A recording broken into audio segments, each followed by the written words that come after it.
Hello everyone, Willith here. Today we'll be judging the Ark Dragon on how believable it is, based on my opinion. I'm basing my opinions on the How to Dragon series. If you want to see those, there'll be a link in the description. Now, with that out of the way, let's begin.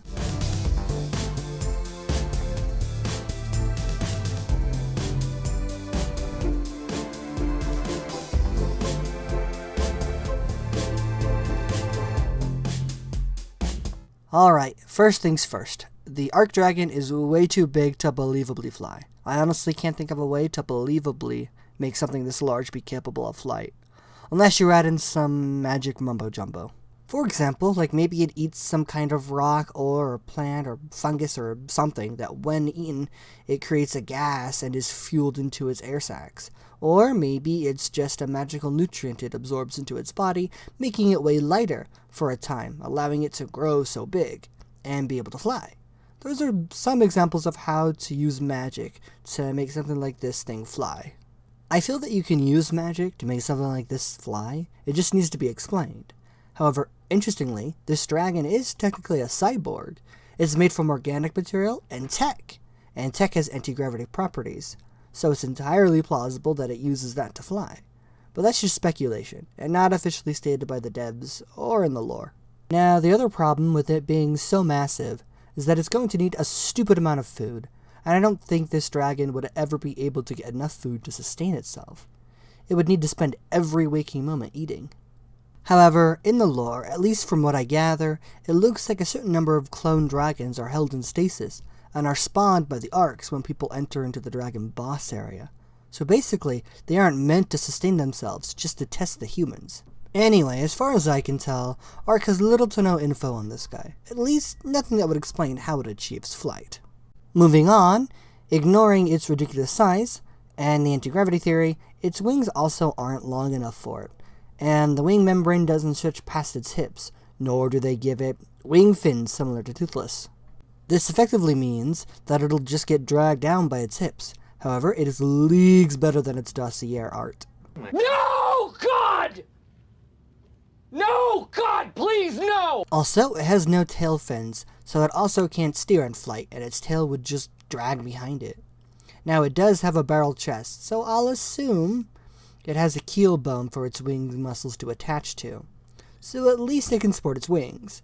But all in all, there's no way this thing can believably fly, at least without the use of magic, and right now that's all speculation. Finally, just for good measure, the fact that it and all the other flyers can hover really just breaks physics. So I give this thing a 0 out of 5. His color scheme is pretty interesting looking, though his scales look pretty normal and average, at least to me, though his body is beautifully made.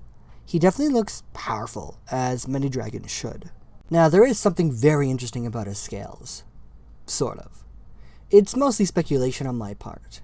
He drops tech, and his body is partially made from tech, so I wonder if that gives his scales some unique properties, such as giving them abilities or just making them way tougher than they otherwise could achieve. Sadly, however, there is no official answer. Now, I normally judge dragons based on the idea of them being a species and surviving out in the world and seeing how believable they are. But this dragon isn't meant for that. He'll never meet another dragon or hunt or even survive. He's meant as a test and is supposed to die. So, for what he is, I suppose his scales fill that role perfectly fine. Part of me just wishes his scales were more interesting, or his color scheme, but that's just bias on my part. I want to give him a 3, but that's if I was judging him normally. But because of his lore, I'll give him a 4, as they serve him well in that regard and are perfectly believable given his lore. Though I'm not giving him full marks, as I think his scales still need a little bit of explaining, just because of the tech infusion. As far as I'm aware, his only magic is a fire breath.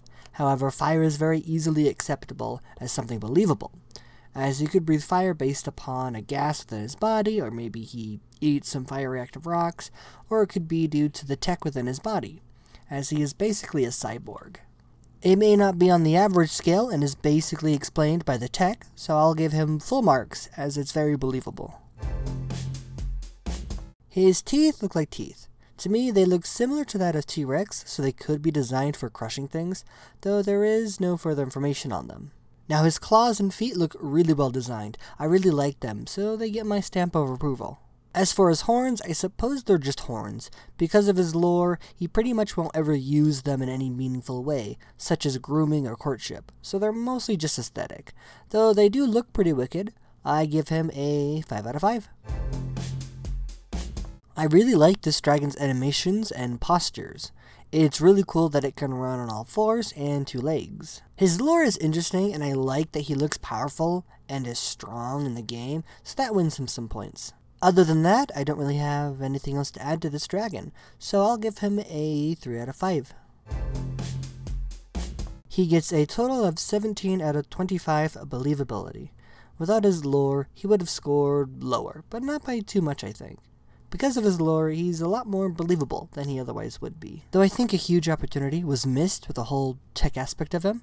They could have done a whole lot more with that. But he's a pretty fine dragon in any case. If you liked what you see, please don't forget to like and subscribe. Now, oh, dang it, frick. Fire is very easily acceptable.